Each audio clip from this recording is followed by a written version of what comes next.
Going? All right, 127. So we were talking about pissing off China or not, and I guess Quentin Tarantino got in trouble for a scene in his most recent movie, Once Upon a Time in Hollywood, that presents Bruce Lee as kind of a dickhead. So, and anyway, I'm going to eat my hemorrhoids here. I'm a little snack. No! No! They're fine. So Lance was saying that he has heard. Yeah. We were debating off camera whether Bruce Lee was a dick or not, and because who knows? You know, I do know one story, and this is an interesting story for a variety of reasons. The first is that. Okay, so you just saw me blow my nose on camera. There used to be a guy named Judo Gene LaBelle.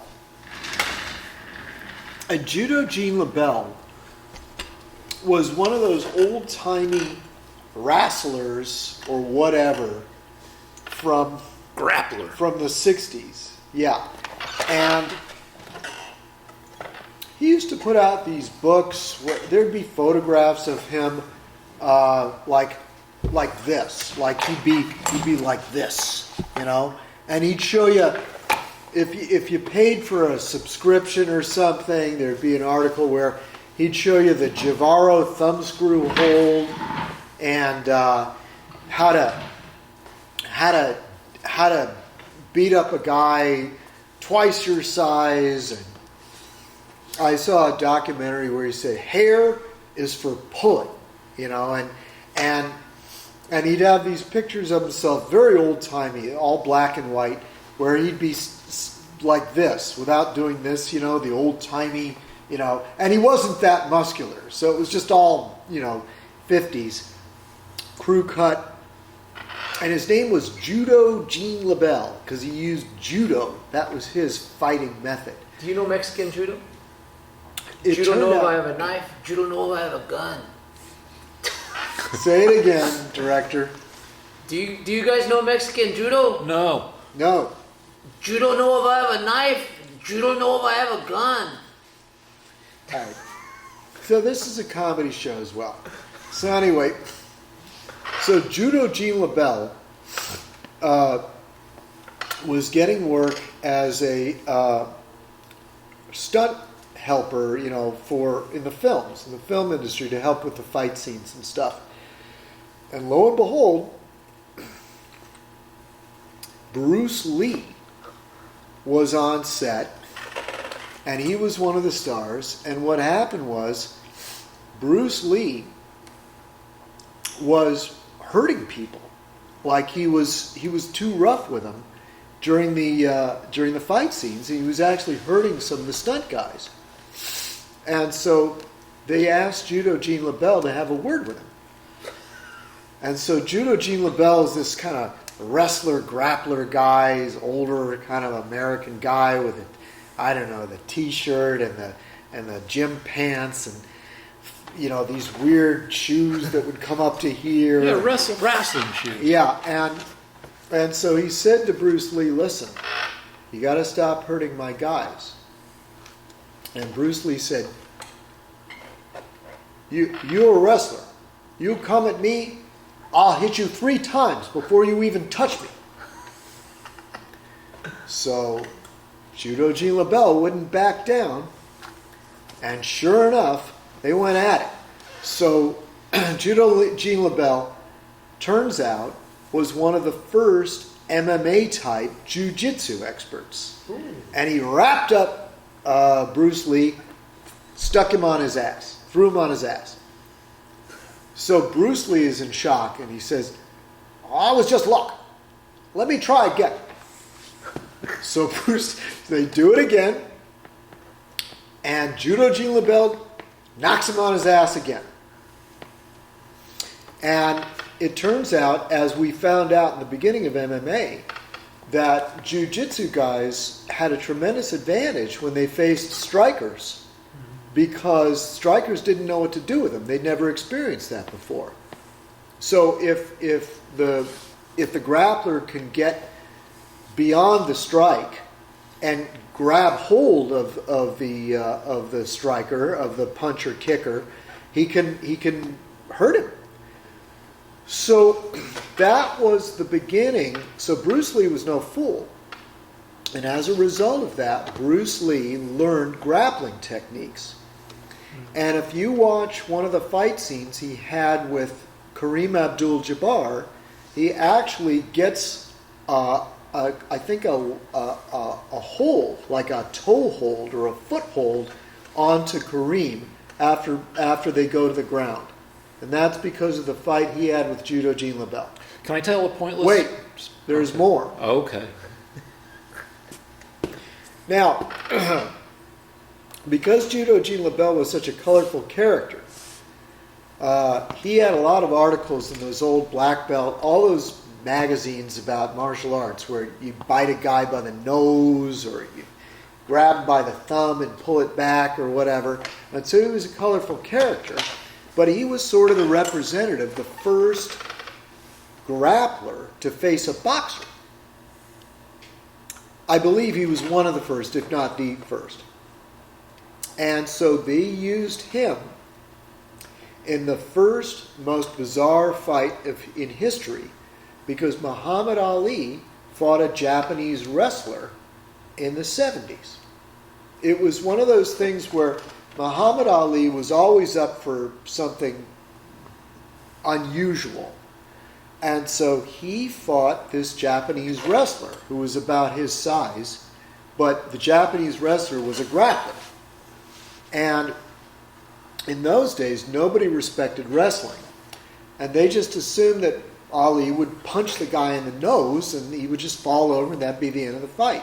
That the wrestler would come at him like this, and kind of stamping, kind of like a big bear. And he'd kind of go like this and Ali would just go, boom! But that's not what happened. What happened was the Japanese jiu-jitsu expert went to the ground and started pummeling Ali's legs. And it was really hurting Ali. Ali was like, I'm standing here and I'm getting my legs beaten to crap. I mean, he was kicking him as hard as he could, and it was hurting Ali.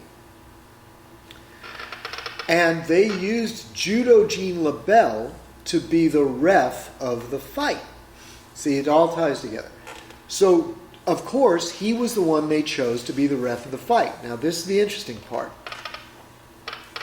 At a certain point, now Ali is completely confounded by this. He has no idea what to do. At a certain point, the jiu-jitsu man actually kicked Ali to the point where he fell over. So now the boxer is on the ground. Now before they couldn't really fight. It was like an elephant fighting a whale. They couldn't really fight. But now Ali was on the ground. The jiu-jitsu man jumped at Ali, and he was going to finish that fight in seconds. But something happened. Judo Jean LaBelle broke him up and let Ali get back on his feet.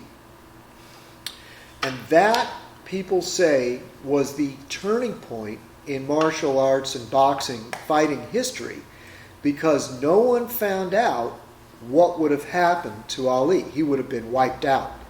And to this day, what happened was nobody realized how dangerous jiu-jitsu was, because Judo Jean LaBelle was probably paid off. I'm gonna risk my life here and say this because he's dead now, right? He's got to be no, dead. he's probably right behind me. And the point is that I submit that Judo Jean LaBelle had no business letting Ali get up and stand on his feet. There was something wrong there, and I think that it would have been a disaster if Ali had actually ended up strangled on the mat there. Because, what would happen then? What would have happened to the whole sport of boxing? All right. Okay. Now a pointless story. When I first came to New York in the late 80s, New York City, the big city, a country boy from Boulder, Colorado, I needed a gym, and I signed up at I think it's the West Side Y. I think it's on 63rd Street or 67th Street. And in general, a Y membership is freaking great because they have Ys all over the world. But and why? Because they have good gyms. I went to the London Y. It's freaking great. 2 doors down from the British Museum, and it goes underground, so you're working out like next to brickwork from 300 years ago. You're 4 stories deep. Anyway, a bunch of great gyms across the world. So I sign up at the Y, and I'm lifting weights, and this old guy comes up to me and goes, "Well, you want to wrestle?" And I'm like, okay, because I'm here to work out, and wrestling seems like a workout. So we wrestled for 5 minutes, and it was a workout. And then later, in recalling it in tranquility, I was like, that was too weird. A guy asks you and the lesson there is, unless you join a wrestling club, you don't want to spontaneously wrestle with some guy, a random guy at the gym, because it's just too weird. Grown-ups don't do that. Okay, and I have the opposite advice. Any man asks you to wrestle, you go for it. Never turn down that opportunity. Wait. I just want to say one more thing. This is the most important thing about my story. At the time in the 70s, no one knew that incident had even occurred. They just said, "Oh, Ali fell down, big deal." 40 years later, there were documentaries written where they interview now MMA people, including the Japanese wrestler, and they all agree that that was the turning point in history. That fall where Ali was saved was really, really important. And people noticed it and were like, "I want to learn how to do that." No, nobody did anything because it was covered up. Because Judo Gene LaBelle let him stand up. Yeah. Everyone said, "Oh, Ali's." Well, why is that the turning point if nobody sees it? Because it didn't happen. It's like the MMA people looking at it now say Ali would have lost, and the whole sport of boxing would have been changed for the worse, probably. And there might have been an MMA much earlier. Okay. But what happened was it passed without notice at the time, but now it's quite famous. People realize what really happened. So I guess you could say maybe watch Watchmen on HBO, which premiered tonight, which presents a whole alternate history, the same, similarly to if Judo Gene LaBelle hadn't let Ali get up. It's a history in which Ronald Reagan has been president for 20 years. In the original comic books, Nixon has been president for 15 years. But anyway, an alternate history, Did you know that Joe Rogan is a jiu-jitsu expert? Yeah, I think we've talked about it. Oh, okay. Just incidentally. But we will fight Joe Rogan and his entourage, we will. Can I say that we'll fight any other podcast? Well, I'll bite the ear of any other podcast. We'll grapple. We'll do whatever it takes to. If you have a podcast and you want to, here I am saying don't wrestle with strangers. Yet I'm a stranger to other podcasts saying we'll grapple with you. And money goes to the charity of your choice or something, the winner? Oh, I don't know. I'll keep some of them. You know what, Rick? I think that in England, if a man comes up to you in a gym and says "let's wrestle," that's sort of a Cockney phrase that actually means "can I fuck you in the ass?" Well, yeah, and that's that's you got it all wrong. You were very it was probably very awkward for him too, because he thought, what's going on with this fella? No, this was in New York, not England. Oh, in New York, it's something even worse. All right. So anyway, let's go on before we offend people. To a different kind of wrestling. The editor or the director and I were editing. We barely edit these things. We just go through and you're like, all right, fine. But the director brought, for some reason, I forget, a hypothetical. Would I ever like abandon my wife for a younger woman? We've talked about this before, and the deal is that A younger hot woman, because your wife is hot. yeah, my wife's an attractive woman, and the deal is that no, because I'm an asshole in a lot of ways, but I try really hard to not be a marital asshole beyond the asshole, or my assholery impinges on my marriage, but I try not, I try to, anyway. Rick's not an asshole. He's never an asshole. Sometimes. Rick is too mild to be mean. Well, what it boils down to is, how awesome do your jizzes need to be? And it's like, say you get involved with some young hotness, and you have like I guess crazy sex for a while, but eventually it calms down to the way sex is, in a long-term relationship, unless you're involved with somebody who's insane, and then you're going to pay the price in other ways. But so if you leave your established relationship, now let's assume that it's a decent relationship. You scuttle that relationship, which is going to cost you economically and emotionally, and it'll wreck your kids, and it'll just be a mess. It'll cause you lots of misery, all for for a year or two of enhanced jizzing. It's not worth it. You're eventually going to simmer down to the point where it's like, it's as dumb as autoerotic asphyxiation. The jizzing is fine as it is. It's pretty good. And to get an extra 20% of oomph out of it is not worth the devastation. Lance? Well, I've never been married, so you know what? I'm not going to opine. Okay. I don't know enough about this. So what's our next topic? The impeachment inquiry or Hillary? Okay, let's do Hillary real quick. I think. Let's do also Occam's razor, which I've talked about before. The deal, Occam's razor comes from a guy named William of Occam, though we probably stole it from somebody else, because all that shit always, you can trace shit back 2,000 years if you look hard enough. What? How many years? 2,000. In the year 2000. All right, okay. But anyway, he's credited with the idea that in most cases, the simplest explanation is the true explanation. And, with regard to Trump and Hillary, generally conspiracy theories aren't the simplest explanation.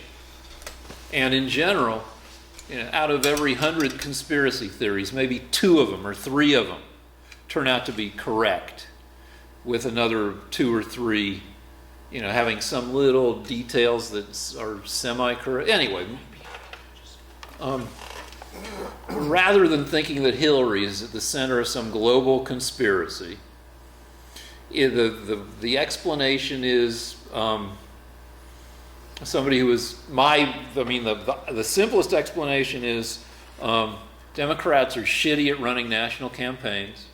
Hillary was a little entitled, and just that she's not the queen of some global cabal, but she is she's a slightly less than 100% charismatic candidate. She and her husband were sloppy with some of the payments they took that look like shit, but they're not conspiring to bring down America. And the razor applied to Trump is Trump's been a sloppy businessman his whole fucking life. That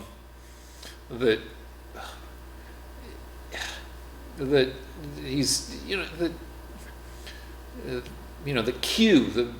Have we ever talked? We've never talked about Q. No. We haven't. And Q is this this idea, this belief among the people who believe it, that Trump is secretly at war with the deep, what is it? The deep state. The deep state, which is an anti-democratic conspiracy, like the secret masters of the world, the Illuminati, have been up to no good for frickin' forever, and that Trump is secretly battling these forces, and that it's this crazy, huge conspiracy theory. It's so crazy that you don't even hear so much about it because it's so freaking crazy. And Occam's razor is no, not a big frickin' conspiracy theory. Trump's just being Trump, which is he's sloppy. He says whatever the frick he wants. And just the simplest, what's the WYSIWYG? What you see is what you get. That generally the most obvious, simplest explanation is the right one. Lance? I'm going to say that the simplest explanation is that there is a deep state. I believe that they said they're going to use open immigration from the third world. 80% of all immigrants vote Democrat, and there was a Democrat pollster, someone involved with Democrat strategy. Democratic. Saying Democrat is a conspiracy itself to make the Democrats sound a little shitty. Yeah, I think they're garbage, and so I call them Democrat because they're not democratic. Because if they were, they would not have decided in the 1965 Immigration Act to bring in 70 million immigrants who would 80% of them vote Democrat. They would try to win over the American people to their ideas. So that's the first conspiracy, but I have virtually no evidence that it's not true. But beyond that, it turns out that we have information that in early December, right after Trump won the election, that the CIA began leaking to their allies in the media that Trump was a Russian operative. Now, that's deep state if there ever was one. The head of the Justice Department and McCabe, the head of the FBI, are on record as having discussed deadly seriously about trying to pick the 25th Amendment to remove Trump from office within a few months of his taking office. That's the deep state. Because I'm not finished. Because what the deep state is it's a way that the ruling elite, the bureaucrats in the State Department, the intelligence agencies, and the liberal Democrats can stay in power even when they lose the election. See, if they had done nothing, if Trump had taken office and was now carrying out to the best of his abilities his duties, that would be proof that there is no deep state. But the fact that they keep coming up with these crazy accusations, leaking things,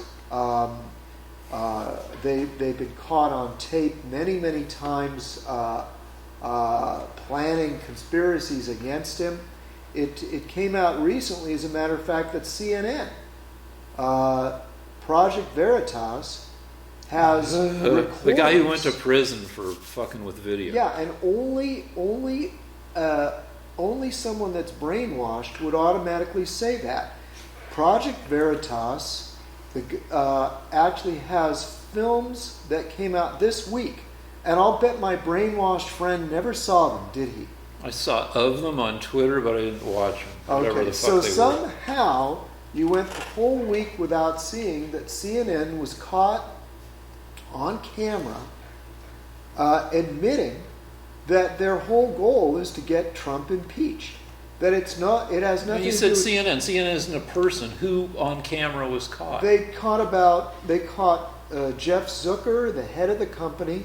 The guy who made Trump president by letting him star in The Apprentice for 12, 14 Well, seasons. his goal is to get Trump impeached, and he admits it on camera.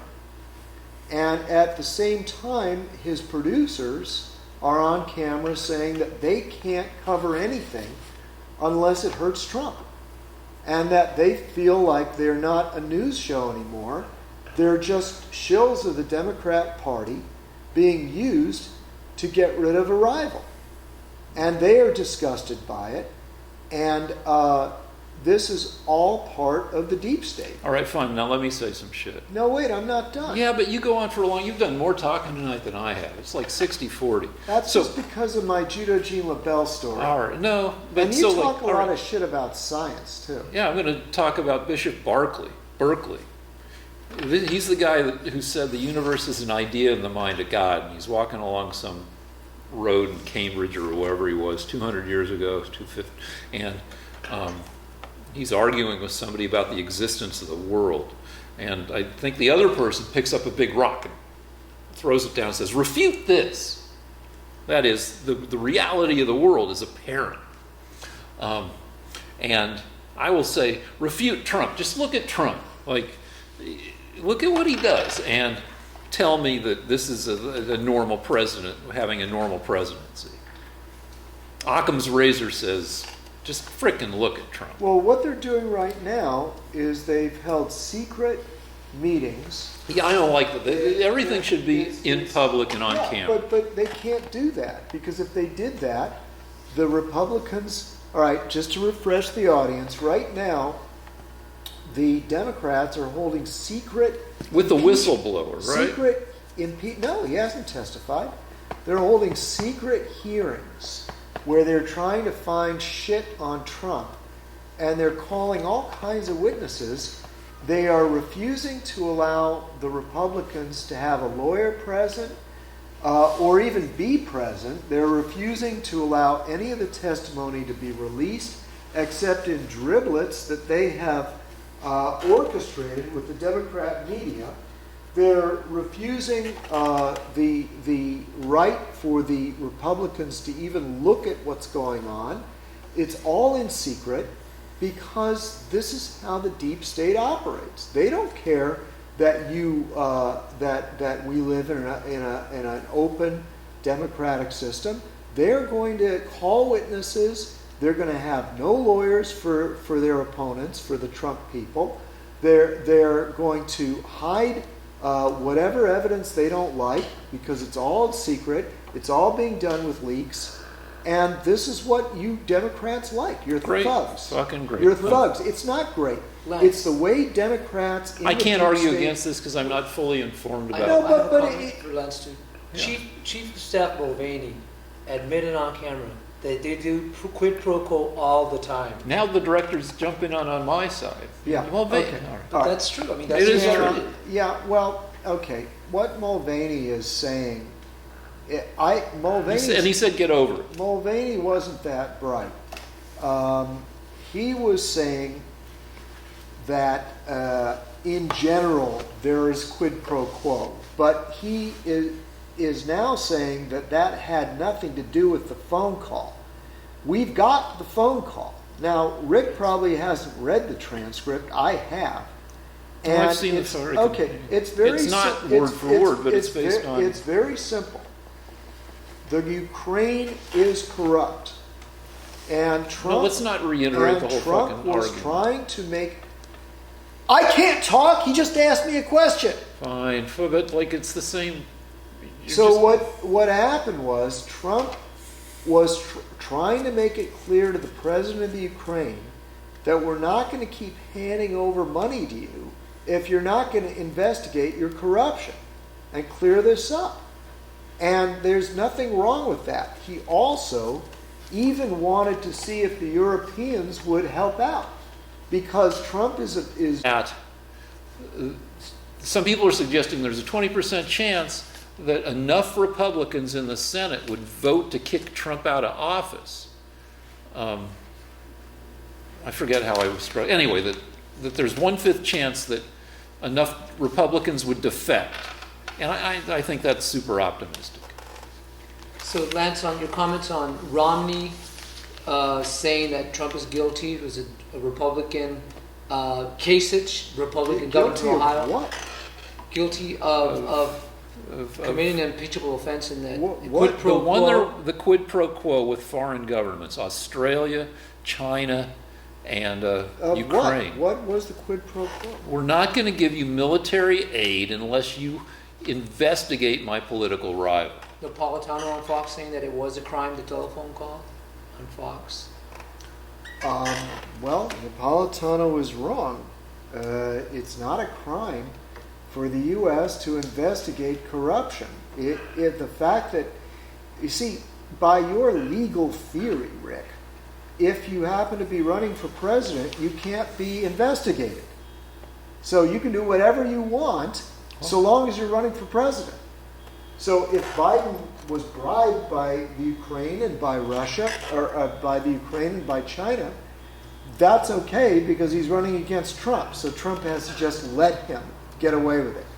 Doesn't make any sense, Rick. It makes a lot of sense. You can't use foreign government. You can't make deals with foreign governments. Yeah, but you have to make deals with foreign governments. You can't make deals with foreign governments to help you try to fuck over a political rival. Well, it turns out that the Ukraine was actually helping Hillary Clinton because they had initially given the information to the Democrats about Paul Manafort and left out information about about Democrats that had been doing the same kind of deals. So does that mean Hillary should also be guilty of this? All right, let's talk about it. So, this is one of the things where you need to triangulate, where you need to read stories on this shit from a number of sources and decide who's closer to some kind of truth. In addition to about Hillary stayed fairly quiet about Trump for the first 2.5 years of the Trump presidency, I think, because there's kind of this point of decency and honor to let decency and honor. She said that he didn't win the popular vote, so he wasn't a legitimate president. When? Fairly early on. She never acknowledged him as even the president. I'm not sure. I don't even recall a concession speech. No, she made a concession speech. Okay. Well, she was very reluctant. She didn't even go on stage that night. No, because the first time I ever saw a candidate lose the election, but not show up to give a concession speech, and people think it was because she was drunk and hysterical. Maybe, but nevertheless, she was pretty quiet for the first. Now she's getting a little.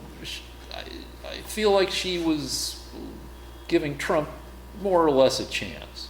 And now she's getting a little bit more vocal, apparently. I hope to God she runs, Rick. She's not going to run. Oh, please, make her run. Because she's such a wonderful person. I'm sure that she would do very well for you, huh, Rick? Mm-hmm. Everybody loved her. Well, 3 million more. All right, I don't want to get into that fucking shit. All right, but let's get into this. There's a new thing happening in California where some parents are not assigning a gender to their kids at birth. I bet you love that too, it's huh, Rick? Fucking just it's a paradisical world here. Heaven on earth where they're not putting boy or girl on the kid's birth certificate. And you love that, don't you? Oh, I mostly don't care. I'm just bringing it up I know to you don't annoy care, you. which is the same as you love it. Put it on the light. All right, so these parents, no, I think it's kind of dumb, but it's interesting. You wouldn't stop them. I wouldn't pass a law to say you've got to put a gender on your kid's birth certificate? Yeah, I would pass that law in a second. Because I'm not confused. What if a kid's intersex? You know, it's Occam's razor, Rick. What if it Occam's razor. If it has a penis, it's a boy. really? Because like I go for the simplest explanation. one kid in Rick wants something far more sophisticated. would you give a carve out for the one kid in 100 or one kid in 60 who has characteristics of both sexes at birth? If a kid had both a penis and a vagina, then I would give that person a different category. Yes, Okay, I would. all right, okay. Yes, I would. And what if these And differences? proudly so. All right, and what if these differences don't show up until like puberty? Same deal, right?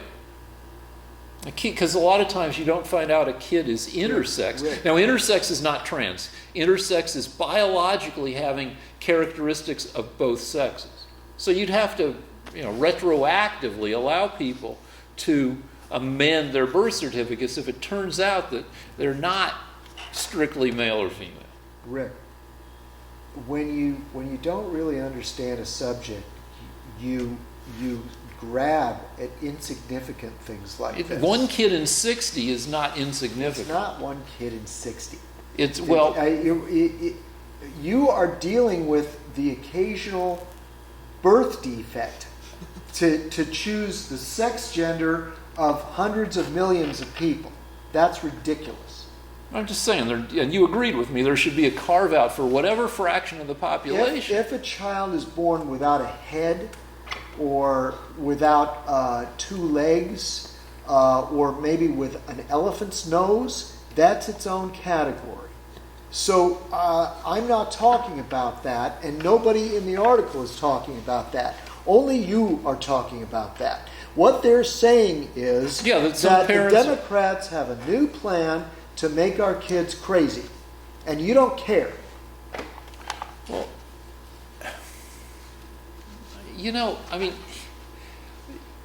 most kids, I think it's a little ridiculous. But this is California. It's child abuse, Rick. Just Do you know that there are kids now that are? I told you, they are being confused by their parents, and these kids are ending up with terrible psychological problems. And they've researched and found that 40% of people that think they're the wrong sex end up committing suicide. And these kids are in a lot of danger. which study? Because you like to cite that study. It's out of John. You like to say Johns Hopkins. The Yeah. study of how many Yeah, people? yeah. Well, I don't know, Rick. Yeah, because It just turns out that what happens is people go in, when people lop their Johnsons off, which is less than it's one half of 1%. which is thousands and thousands of people. Rick, it's thousands of people. Don't argue with me. over maybe thousands of people Okay, over the okay. past When 50, 60 when years. they do that, But less, when it's when roughly they- Rick, 1/5 of 1% of trans people do bottom surgery. I know, and I don't know why you're not smart enough to realize that that's a foolish argument.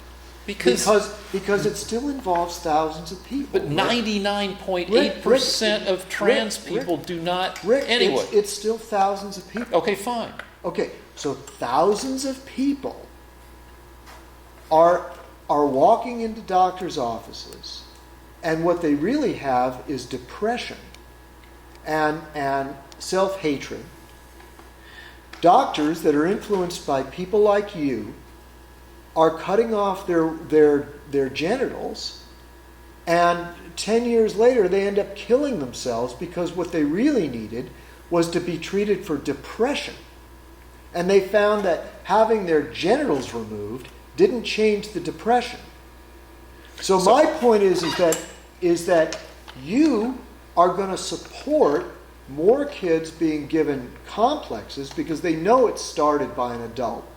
They know that adults fucking with these kids, screwing around with them, No, that's is what causes this No, to this start. is bullshit. This is You have evidence that it's not. What, they get it from the air? They get it from. They have adults around them that help them along this road, and then years later they're severely depressed, and a lot of them kill themselves. And you're okay with that? I'm not okay with your characterization. Are they killing themselves? I would. Rick? Are any transgenders killing themselves? Yes.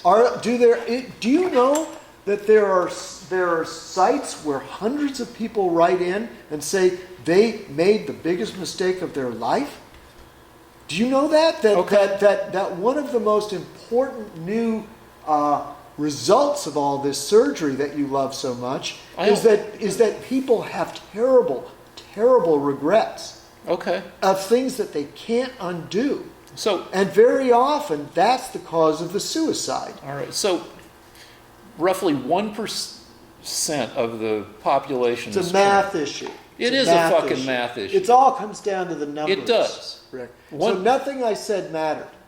I want you to address what I just said. I will get to it my own way. You're not the boss of me. So roughly 1% of the population is trans. So there are 250 million adult Americans. So that means more than 2 million potentially trans people in the country. So of the 2 million, more, because we're talking about thousands of operations over the past, they started doing these operations maybe 50 years ago, and you just don't just walk into a doctor's office. You don't get the surgery unless you've lived as the sex that you consider yourself to be for at least a year. Now, you know what's happening?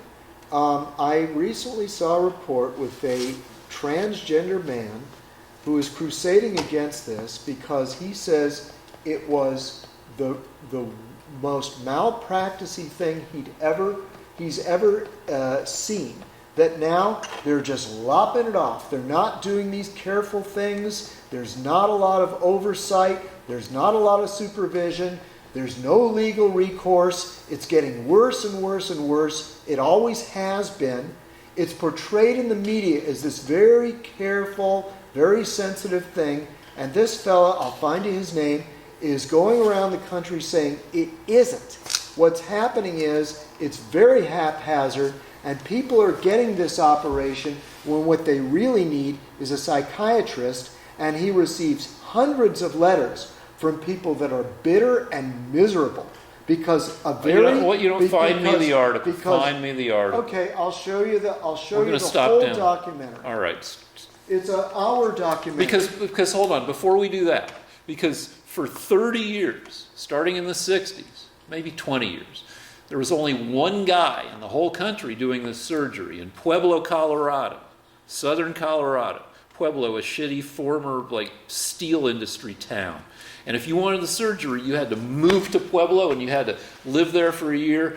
If you were a man who wanted to be a woman, you had to live and work as a woman for a year before the guy. So it's one guy doing the surgery. And how many surgeries could the guy do? Yeah, and what this fella is saying, I'll find you his name during the break, is that it's a complete racket. It started because one guy did that who is a billionaire, and he's been promoting it. He's been sending people around to children, to schools, little squads of people that want to discuss with our kids transgenderism. This is true. He spent millions of dollars influencing people, influencing governments to try to make this thing normal. I'll find the name of the billionaire. I'd have to watch the documentary again, but it's sick. And I want you to use Occam's razor for a minute. Just think about it. Do you think I'm making this up? Do you think there aren't hundreds of people that say, "Wow, that was a bad idea, mutilating my genitals. Now I'm not happy being a man or a woman." Don't you think that's realistic, Rick? I think it's conceivable there could be hundreds of people who regret it. Right. But I would think that the number... Do you want you also have to our kids saying that this is a good idea? That this is a viable option? I'd want to know how many people... They're going to elementary schools. How many people? They're going to elementary schools. This is on record. There are transgender activists going to elementary schools and giving little talks to our kids saying, not everybody is the sex that they think they are. Sometimes they change. Do you want that, Rick? I don't think I mind it. You don't mind it? Good. I'm glad to have you on record. But I'd want to know how many people have had the surgery and been happy with it. Because Well, I just told you that 40% are killing themselves, so they couldn't have been that happy. you got to find me the study because you love to cite that thing. Okay, so But- here's the thing. By the way, I'm going to go on record. What if it's only... This is the rule. This is the number. I'll find you... I remember the exact number. People that have had their genitals switched are 19 times more likely to kill themselves Then whom? than people that are not. Do you mean people? Do you That mean don't, the rest of the than population? the rest of the population. Yeah. Well, and, see, but- and they've accounted for the ones that pass. So they can't. So the argument that you're going to come up with is, well, society is cruel to them. But society isn't cruel to the ones that where they pass. You Nobody just said knows. they're 19 times more likely to kill themselves Yes, I am. than the rest of the population. Yes, I am. But then you say, but what about the people who didn't have the surgery, but you don't compare to them? So you have to compare apples to apples. People who had the surgery and killed themselves versus people who didn't have the surgery. I mean, that's fairly apples to apples. You can't compare it to Well, what it proves, Rick, Oh, is that what it proves is if you perform an operation to keep yourself happy, okay, that's why they do it, because they'll be happier as the other sex. But you're still 19 times more likely to kill yourself, then that means the operation doesn't work. All right, so in junior high, because it doesn't make you happy. in junior high, the smart kids who were bad at PE, which was the group I belonged to, used to make fun of the kids who were good at PE and who were favored by the coach.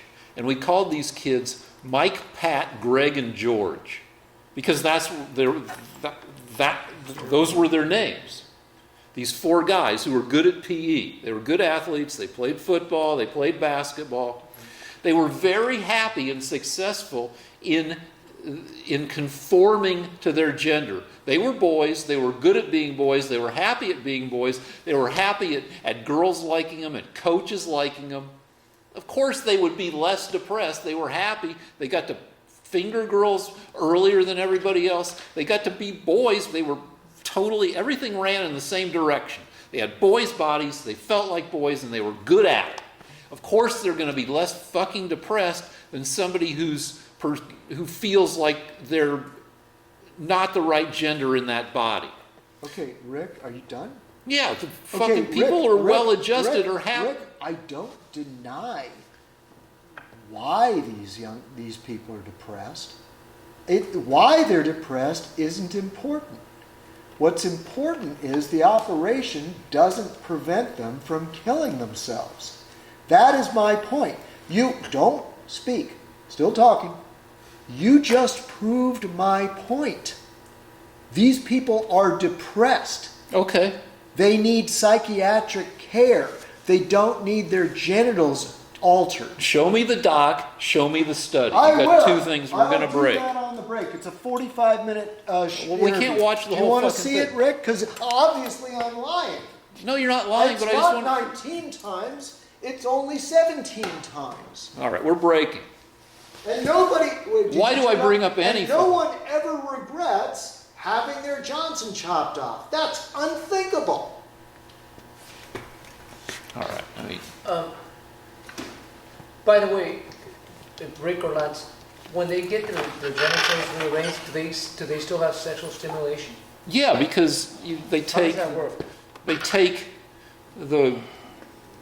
They turn shit inside out, and they try to preserve the tissue that gives you pleasure when you have sex. Now, I don't know how successful it is. I would think it would be more, well, I don't know, frickin', a penis has the pleasure sensors all over the penis. It's a lot of square inches. And then the woman's most sensitive area is the clitoris, and it's fewer square inches. So I don't know how they place everything to try to give people... Okay, all right. We don't need to stop the show because I'm going to tell our brilliant audience what they can do, okay? Yeah, but you got to show this shit. You can watch it if you want to. I don't have time to do this with Rick because Rick has been through years and years of Democrat brainwashing. So what I want him to see is the Candace Owens show. Oh no, fucking she's terrible. See, look how good they are. Every single person that could possibly save him from his Candace Owens? Yeah. Next you're going to recommend Diamonds and Silk. Every single person that could possibly help Rick to understand the world has been discredited by his brainwashing. Yeah, but I just go online. Don't listen to any conservative people because Candace Owens and John Solomon and Hannity, they're all bad. Don't listen. Cover your ears, Rick. Cover your ears.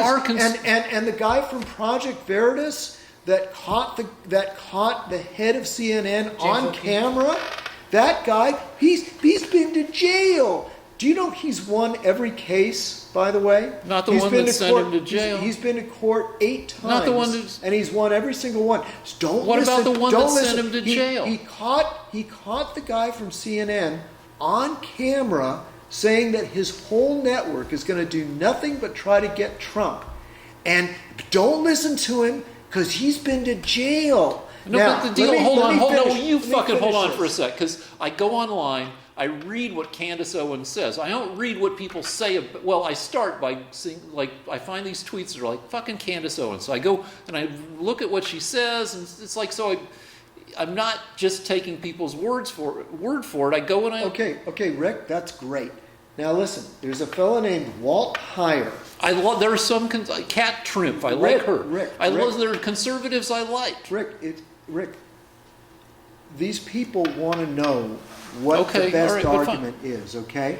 Now, Candace Owens has a 1-hour interview with a fellow named Walt Heyer. Okay. You've never heard Walt Heyer. No, spell his last name so people can look him up, though. Waltheyer.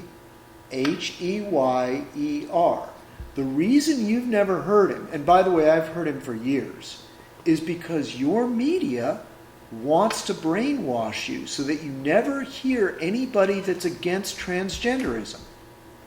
Now, the important thing about Walt Heyer is that he was one of the earliest sex change operations decades and decades ago in the 80s. And he regretted it and went through a terrible period of depression and actually changed back as best as he could. It's not really, once you do this, it's pretty much permanent. Once you go whack, you can't go back. But the point is that Walt Heyer is now the head of a movement of poor, miserable sons of bitches that did this to themselves and are now realizing what a terrible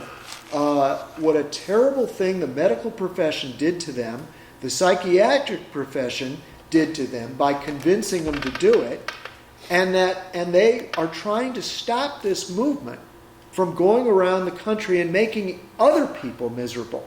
Now, you yourself owe it to our audience and to your own brainwashing to listen to this man, because that's all you've heard is how wonderful it is. I know it's not fucking ideal. It's brutal surgery. There's more.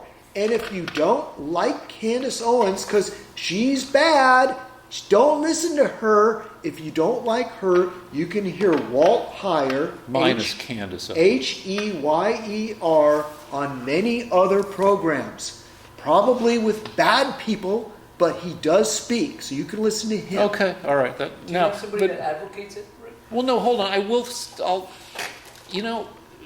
Lance, he makes a point that is being pro-transgenderism. If we build a world where people don't need to get their junk messed with and can live as 99.8% of trans people do without getting the bottom surgery, maybe that's a good thing, because the surgery is brutal and not for everybody, obviously, and only one trans person in a few hundred gets the fucking surgery.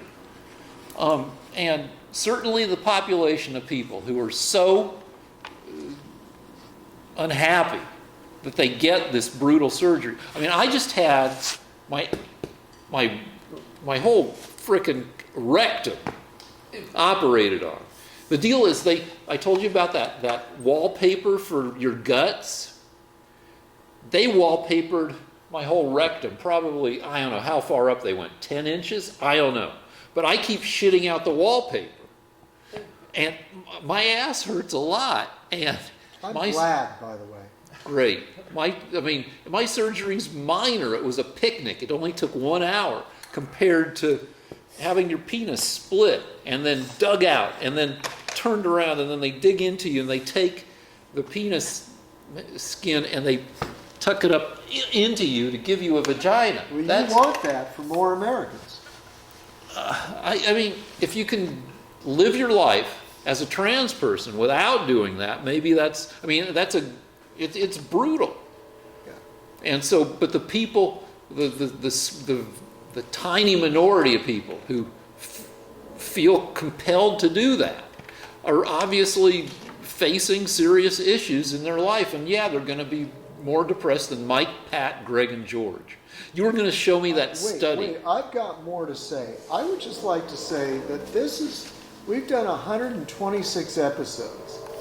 And in every single episode, you brought up how miserable you were in junior high and high school. Yeah. And I would just like to say that I've actually thought about it during the week. It must have been the most traumatizing puberty and high school period that anybody's ever gone through. No. You make it sound like Vietnam. No. I mean, you keep going back to it. I mean, I think to myself, what the fuck was going on? This guy must have been the horniest, most miserable, Yes. pimply-faced kid that ever lived. Because I wasn't that pimply, but I always had one big one that was ready to... You're 59 years old and you still haven't gotten over it. Well, you know what? Hold on. You're not even close to getting over it. I'm sick of myself. I'll tell you, I'm sick of your high school self, let me tell you. I'm sick of that guy. Fuck that guy. I don't want to write about him any. I'll occasionally tweet about him, but I'm sick of it. So I've quit writing about him. Instead, I've hung it all on a dog. I'm writing about a dog. Can we put a picture on? Do you have a picture of your high school self so people can? Oh, you can fucking Google me. You can see my 8th grade picture is available out there. My 9th grade picture was even worse, but I don't know where it is. I lost How can it. they Google your 8th grade picture? Well, just Google Rick Rosner. There's more than one Rick Rosner, so you'll see pictures of another guy. But if you Google Rick Rosner young, you'll see. I don't look that terrible. I've got glasses. I've got out of control hair. I look a little dweeby, but If you've watched 126 of our shows, you will come to the conclusion that no transgender ever had as bad a childhood and teenage years as Rick did. this is not true. Rick's years, teenage years, were worse than any possible abuse, because he still hasn't recovered. I mean, I think, what the fuck could have happened? I mean, okay, you didn't get laid. Yeah, but you did. You had a happy high school. No, I didn't. Well, no, you had some domestic. Occasionally, things worked out, but I mean, it's not like. What did you have to be? Did you want to be the Did you? I mean, look, you were so horny that if you did get a girlfriend, you'd have cut her into pieces. I mean, That's it would have fucking been a horrible. disaster. She would have dumped you in a second. That's true. She would have said, "I can't take it anymore." You'd have worn her out, Rick. No, I did. Who were your idols in high school, Rick? Did you have any idols or? Well, in junior high and high school, often among boys and among girls, you have these cool guy, not cool guy pairs, where the not cool guy gets to hang out with a cool guy, and that's good. And then the cool guy gets to have a friend that he's cooler than, which works both ways. And so the guy I looked up to was one of my very good friends, Jeff Light, who was very cool, good-looking guy. Did he have a bunch of girlfriends? I don't think so, but he could have. People don't. No, but really Lon hear about Sherritt. this, Lon right? Sherritt had girlfriends. What about Syria? I mean, these are issues that I mean, let's move on. Let's talk about things. Nobody wants to hear this stuff. Yeah, I'm people sorry, do. Rick. There are teen comedies on Netflix in addition to Syria documentaries. It's a continuing. People want to read about people experiencing shit similar to what they go through. Okay, all right. all right. And I'm just saying. Every year, for every grade in high school, there are roughly 4 million Americans. How miserable were you? I mean, what was it? How could anybody what were you really going through? Would you say you were more miserable than any other high school kid? I'd say, okay. Sorry. Well, the average high school kid's not getting laid every day. Right, so I'd say but they that. deal with it. Yeah, I took it more to heart than most people. I'd say I was in the. A lot of people are pretty miserable in high school, Yeah. and I would say that the average misery level, due to being in high school, was probably higher during our time in high school than it is now. Now people are kind of miserable because the world itself, even though the world keeps getting better in a lot of ways, there are a lot of very visible ways in which the world is miserable, and people are snowed by that misery. The standard of living for the world, on average, keeps getting better, but there's a lot of shit to worry about. But I think people took people had fewer alternatives to fitting in their high school back then than they do now, when you can build your own peer group on the internet. But so a lot of people were fairly miserable. I just put myself in the bottom 40. I'd say I was more miserable than 3 out of 5 people in junior high and high school. Not abjectly miserable, but more miserable than slightly more than most. What I wonder about is why it never goes away. I mean, you brought it up every single week for 126 episodes. Well, I mean, why doesn't it go away? Why don't you resolve it somehow? Because I don't know, it's where I draw my inspiration from. I don't want to hurt your feelings. I mean, I don't want to put you through that again. I'm just saying, I have never met anyone ever that was as depressed continuously 50 years later about high school. I'm not depressed about it anymore, but I still think about it. Why? Aren't you a different man now? Yeah, but the man that I am now came from the boy I was then. I don't think I've said it, and I don't know if I can defend it or what. I said it glibly, but that nobody gets over high school. And if you think you're entirely over high school, you're fooling yourself. I'm so over high school. It's like a different. It's like it happened to a different person. My looking back on high school is like thinking about someone that died in their teenage years that you haven't seen for 40 years. It's like I don't recognize, I wouldn't make any of the same decisions. I don't have any of the same problems. In fact, I've done everything I can to overcome the deficiencies of that person. So you've worked hard for the last 40 years to not be the word. Seems like you haven't gotten over high school. Well, the thing is that I really think that you're dealt a deck of cards, you're dealt a hand, and it's up to you to try to overcome the deficiencies of that hand. Yeah, you and I have both spent decades trying to become better people than the people we were in high school. Right. That's fine. But what I'm saying is, at a certain point, you realize you're not that person anymore. You're just making Rick's argument, Lance, about transgenderism. You have people that are dealt a deck of hands that they got a dick, but they feel like they're women, and they're going to deal with it by choosing to be transgender. Don't you agree, Rick? Yeah, I agree. And I think we live in a better world now in that people aren't as miserable, that people have alternatives Right. to the judgment of their high school peers. But in terms of somebody choosing to be transgender and get, sex change and stuff, I mean, Lance is making the argument for that. Yeah, I mean, I have recognized over the 2.5 years that we've been doing this that, I recognized what it was earlier than that, but I've said it before that I've spent much of my life masculinizing myself because I want to be manly. Good. Yeah, but that is... What's wrong with that?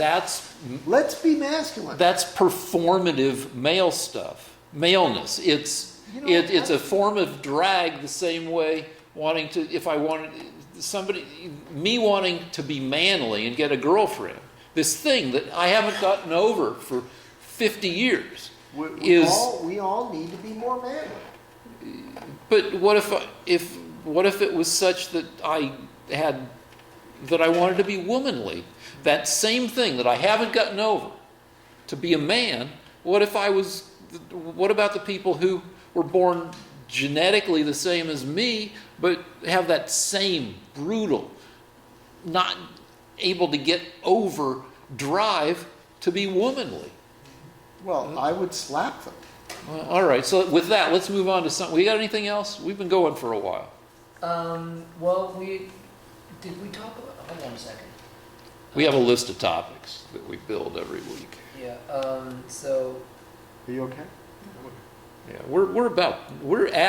we have 2 minutes. Yeah, we got it, because it's 1:11 Till we wrap. right now. Yeah, we have 4 minutes till we need to wrap. So what do we have for the last 4 minutes? I just want to make myself clear. I think the impulse to make yourself more masculine is good. Yeah, what if you're a woman who wants to be more masculine? Look, masculine qualities, if you're a man and you want to be masculine, there are good things in being masculine. I think being in shape, being honorable, being courageous, being all those things can disciplined. All those things can apply to being a woman. You can be courageous, in shape. Now, there are female characteristics and male characteristics. All right, you at that point, I disagree. Well, no, I think there are. I think there are. I think that men are pride themselves on being in control of their emotions, being disciplined, being brave. Women are more emotional, more perhaps compassionate. These are true things. There are differences between the genders. There may be differences, but most of the qualities you named are equally appropriatable by each gender. What do we got for the last 4 minutes? We have executive orders. We have AI to the brain. Okay, so you saw some article where some guy said that in the future, Pretty soon, actually. They're doing it already. No, they're doing it already. Oh, they're working on adding AI to the brain to make people smarter. And I agree. I agree. A, I think it's positive, and B, I think it's going to happen. And it's a scary thing and a disruptive thing that the people who will be running things in the future will have augmented brains. I mean, it's at the most elementary level. People who have Waze on their phone are able to get places more efficiently, faster, because they have AI that plots the most efficient route.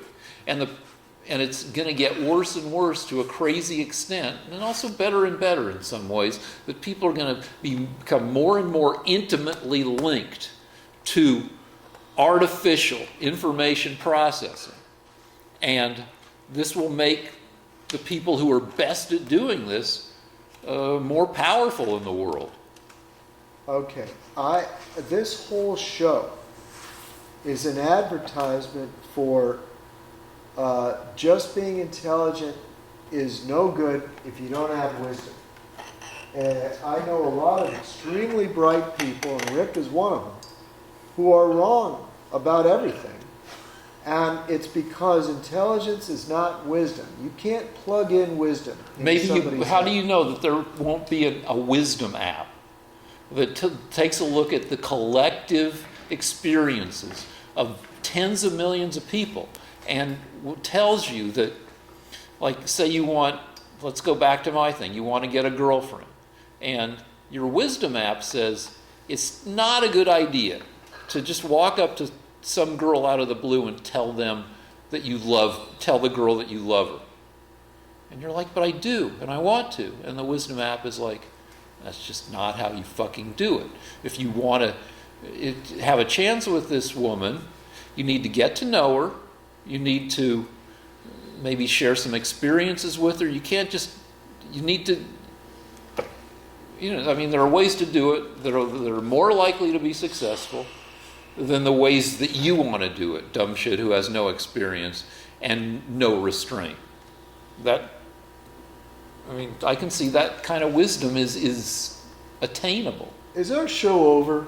Do you want it to be over? We can have it be over. It's All right. 110 I already. think this is a good place to All start, right. Rick. Send us money. Lance versus Rick at gmail.com is our PayPal account. Thank you very much. Good night.